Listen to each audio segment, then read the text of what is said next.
outline your plan for camp in terms of if you guys will utilize 2-a-days, 3-a-days, that sort of thing? And do you expect this camp to be as physical as what players were kind of talking about in spring ball, how you guys really kind of brought a physical mindset to practices in spring? Yeah. Basically, whatever the Big Ten and the NCAA will allow us to do, that's what we're going to do.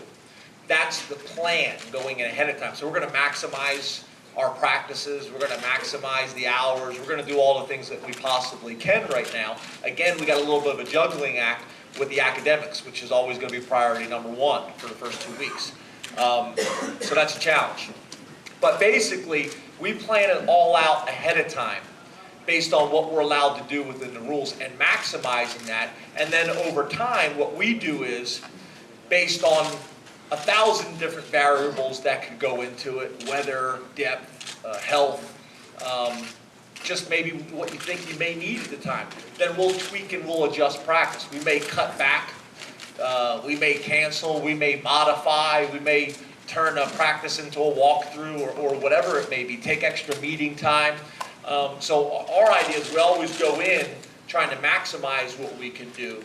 And then based on where the guys are, our training staff, Tim Breen, giving us great feedback, has been doing this for a long time. Dwight Galt, our strength coach, has been doing this a long time. Seeing where the players are and what they need. I think this staff, probably more so than most staffs that I've been on, we spend a lot of time focused on chemistry and morale.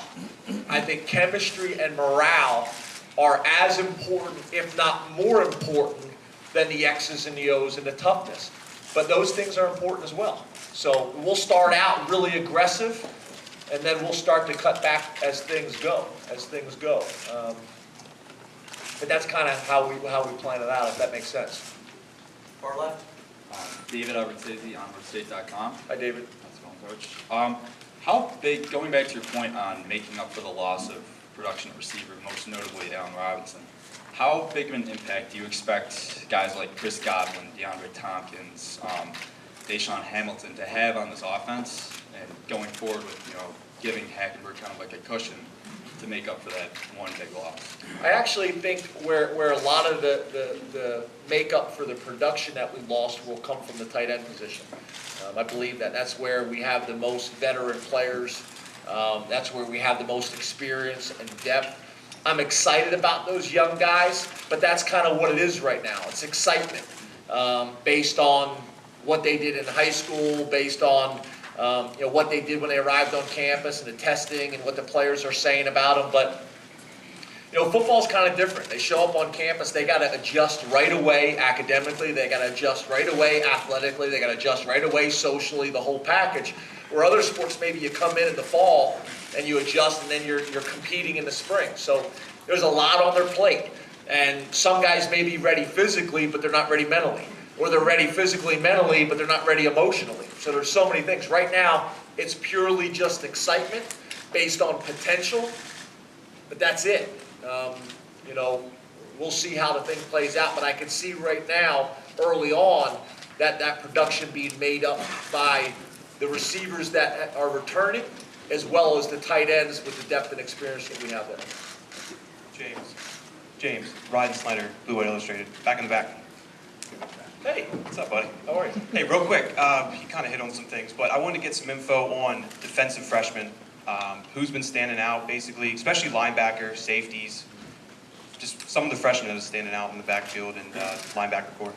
Yeah, again, it's hard for me to say that because I haven't really watched them or worked with them or had an opportunity to evaluate while they're competing or watching tape. It's all just based on what the strength coaches have said and what the players are talking about and things like that. I do think, as you guys have heard me say before, we've improved our speed. I think we had 5 guys this spring on our team that ran sub 4.5. I think we probably got more than that right now with guys that have developed on our team. But with just the incoming freshman class, we end up having 11 guys that ran sub 4.5. So that's exciting. Getting Tompkins in here early. He ran the fastest 40 on the team, and then getting Grant Haley in here, I think he might have passed if you look at testing results. So The two fastest guys on our team are both in the freshman class. Now, running fast for a coach running the 40 in your shirt, in your shorts and t-shirt is one thing, and doing it on the field is another. So we'll kind of see, but it's hard for me to say that right now. Again, because I haven't seen them compete. I could throw some things out, but I don't think it'd be really valuable information for you because it's all just based on what people are telling me. Anything with Troy Reader? How he's been coming in the middle linebacker? Yeah, Troy's a little bit different because Troy's one of these guys, he comes from a football family. His dad was a really good football player. He's had a trainer, I think, training him in football-specific movements and in workouts, I think since he was 11 months old. So he's a little bit different from that standpoint. He comes in, both of our linebackers, they don't look like a lot of typical freshman linebackers. I think one is 236 and one's 242. So they have the size that you're looking for already. But those guys, they're excited. They're excited. We're going to need them, as you guys know. We're going to need those guys to be able to come in and play for us. Left side, Dave. David Jones from PA Media Group. How are you, James? Good, Dave. How are you? Again, I want to apologize. I feel lucky to be alive. Yeah, I don't know if you guys heard the story, but came in here today in the golf cart. I was going about, I think, 83 miles an hour. There's no governor in that golf cart. And I came flying into the tunnel, and Dave's back was to me, and I hit the brakes, and it screeched. And Dave jumped about, what, Jeff, 6 feet? Sure. Yeah, about 6 feet. There will be people who are sorry you stopped. I hope I'm not one of them.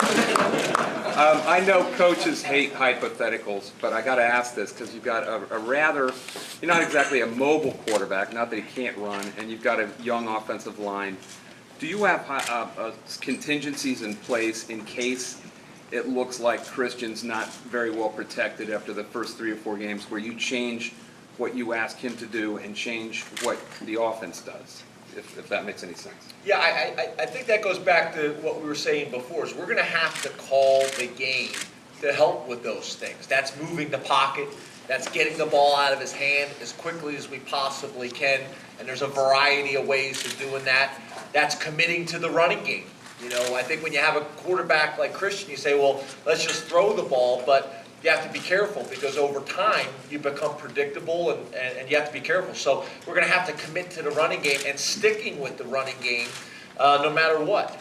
I think that's going to be very, very important for us. I actually think that Christian is a lot more mobile and a lot more athletic than people realize, but he has not been asked or used that way.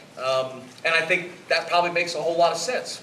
We're probably not going to as well. It's not like we're going to be running quarterback powers and run, read options and things like that with him.